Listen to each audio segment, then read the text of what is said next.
Hello friends, నేను ఈరోజు మీకు నాటుకోడి పులుసు అలాగే బగారా రైస్ ఎలా చేస్తానో చూపిస్తాను. ఫస్ట్ చికెన్లో అన్ని ఉప్పు, కారం, పసుపు, అల్లం వెల్లుల్లి పేస్ట్ అన్నీ వేసి కొంచెం ఆయిల్ పోసి బాగా మిక్స్ చేసుకొని పక్కన పెట్టుకున్నాను. తర్వాత ప్యాన్ పెట్టుకొని అందులో కావాల్సినంత ఆయిల్ వేసుకున్నాను. మసాలాలు కొన్ని వేసాను. తర్వాత పచ్చిమిర్చి, ఉల్లిపాయలు వేసి బాగా ఫ్రై చేశాను. కొంచెం ఫ్రై అయ్యాక పుదీనా వేసాను. పుదీనా ఆప్షనల్, నాకైతే చాలా ఇష్టం. పుదీనా ఫ్లేవర్ ఉంటే ఆ టేస్టే వేరే ఉంటుంది కర్రీకి. తర్వాత అల్లం వెల్లుల్లి పేస్ట్ వేసి అది కూడా మిక్స్ చేసుకున్నాను. నాటుకోడి ఈ కాలంలో నాటుకోడే మంచిదండి. ఈ బాయిలర్ చికెన్ కన్నా ఎక్కువ మేము అదే ప్రిఫర్ చేస్తున్నాం. నాన్ వెజ్ లవర్స్ అయితే అదే బెటర్ నాటుకోడి. తర్వాత పసుపు వేసి కొంచెం మిక్స్ చేశాను. తర్వాత చికెన్ తీసుకొని కొంచెం కొంచెంగా వేసాను. చూసారు కదా నాటుకోడి ఎలా ఉంటుందో. అందులో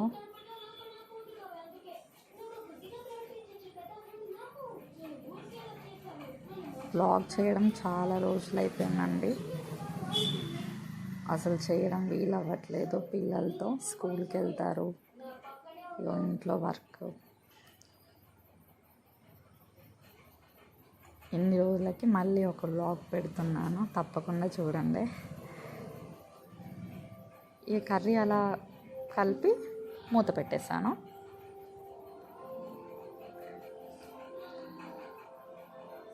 సిమ్లో పెట్టేస్తే అదే బాయిల్ అవుద్ది. తర్వాత మూత తీసి చూస్తే ఇలా ఉంటుందండి. మళ్ళీ మిక్స్ చేస్తున్నాను. కొంచెం లెంతీగా అనిపించిన చూడండి వీడియో. తర్వాత మనం రైస్ తీసుకున్నాను. బాస్మతి రైస్ తీసుకున్నాను. బగారా రైస్కి మనం ఒక గ్లాసు రైస్కి 1.5 వాటర్ పోసుకోవాలండి. నేను జస్ట్ వాష్ చేసి పక్కన పెట్టుకున్నాను. తర్వాత క్యారెట్, ఆనియన్, బగారా సామాగ్రి, పచ్చిమిర్చి, ఉల్లిపాయలు అన్నీ కోసి పక్కన పెట్టుకున్నాను. అటు కర్రీ చూసుకుంటూ ఇటు రైస్ కూడా ప్రిపేర్ చేశాను. మధ్య మధ్యలో కలుపుతూ ఉండాలి కదా. తర్వాత బగారా రైస్కి గిన్నె పెట్టేశాను. నెయ్యి వేసాను. ఫస్ట్ నెయ్యి, కొంచెం ఆయిల్. టేస్ట్ బాగుంటుంది అందుకని. తర్వాత బగారా ఆకు,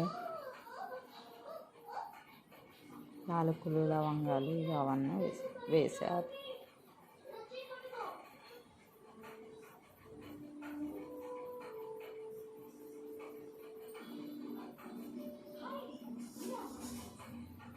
కొన్ని వాటర్ పోసాను చికెన్లో.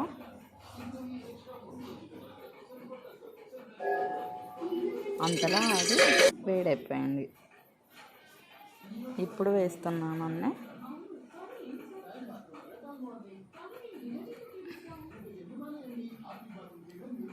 తెలంగాణ వాళ్ళకి బగారా రైస్, నాటుకోడి పులుసు స్పెషల్ కదండి. ఆ టేస్టే వేరే. సండే వచ్చిన ఏదైనా స్పెషల్ ఒకేషన్స్ అయినా మనం ఇలానే చేసుకుంటాం కదా. తర్వాత నేను పచ్చిమిర్చి వేయాక పుదీనా వేసాను.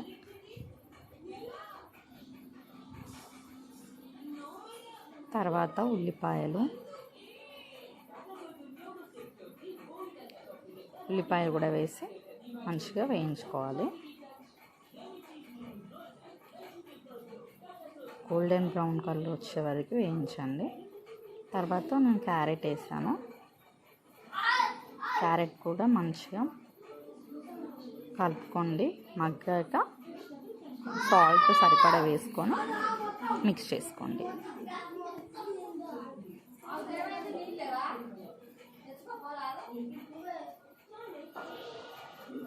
చూడండి మంచిగా మనకి రెడీ అయిపోతుంది. మూత పెట్టేసుకోవాలి. ఇటు నేను ఎసరు పోసాను కదా, చికెన్ ఉడకడానికి మనం బాయిలర్ చికెన్ లాగా తొందరగా ఉడకదండి. నాటుకోడి టైం పట్టిద్ది. వాటర్ అందుకనే బాగానే వేసాను. ఇటు రైస్లోకి సరిపడా వాటర్ పోసుకున్నాను.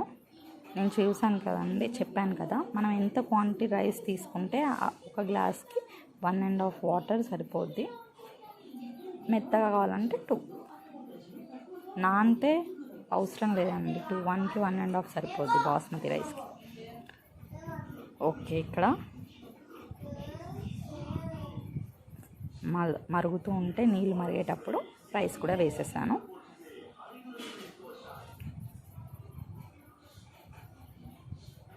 నా ఫేస్ అయితే చూపివ్వట్లేదండి. నేను ఓన్లీ నేను 1 హ్యాండ్తో రికార్డ్ చేసుకుంటూ 1 హ్యాండ్తో వర్క్ చేసుకున్నాను. అలా చేశాను అనమాట బ్లాగ్ కోసం. అందుకనే నేనేం చూపించట్లేదు, ఓన్లీ నేను ఎలా ప్రిపేర్ చేస్తే చూపిస్తున్నా. ఇక ఉడికాక కొంచెం ఇంకా ధనియా పౌడరు, గరం మసాలా వేసాను. మంచిగా మనం దగ్గరికి వస్తుందండి కర్రీ. వాటర్ ఏమి ఉండదు. మంచి కుక్ అయ్యాక ఇవన్నీ వేసుకొని చికెన్ మసాలా లాస్ట్కి యాడ్ చేశాను. అది కూడా ఆప్షనలే, మీ ఇష్టం. నేనైతే చికెన్ మసాలా కొంచెం వేసాను గరం మసాలాతో పాటు. అది కూడా వేసి మంచిగా మిక్స్ చేసుకోండి. గ్రేవీ లాగానే ఉంటుంది కర్రీ.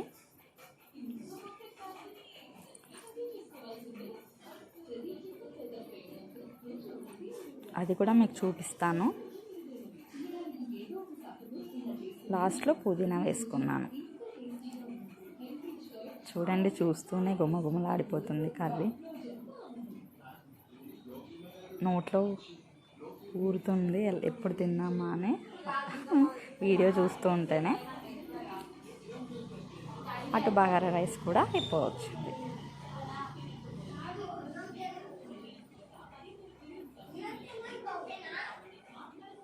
మూత పెట్టేసి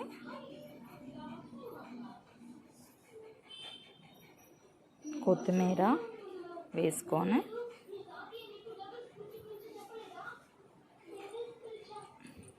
ధనియా పౌడర్ కూడా వేసాను కొంచెం. మూత పెట్టేసి తర్వాత ఇక్కడ చికెన్ అయిపోయిందండి.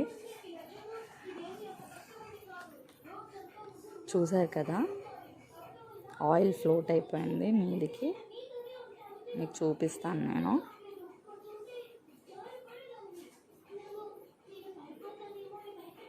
మా పిల్లలకైతే చెరొక లెగ్ పీస్ కావాలి. దానికోసమన్నా చికెన్ అంటారు, లెగ్ పీస్ కోసమే. చాలా ఇష్టం వాళ్ళకి. చూడండి గ్రేవీ ఎలా వచ్చిందో చికెన్ కర్రీకి. నాటుకోడికి వాటర్ బాగా పోయాలండి, అప్పుడే పులుసు ఉంటేనే బాగుంటుంది నాటుకోడి.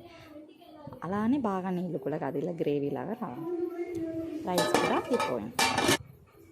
చూసారు కదా, నాటుకోడి పులుసు బగారా రైస్. తప్పకుండా వీడియో నచ్చినట్లయితే లైక్ చేయండి, షేర్ చేయండి, సబ్స్క్రైబ్ చేయండి. బాయ్.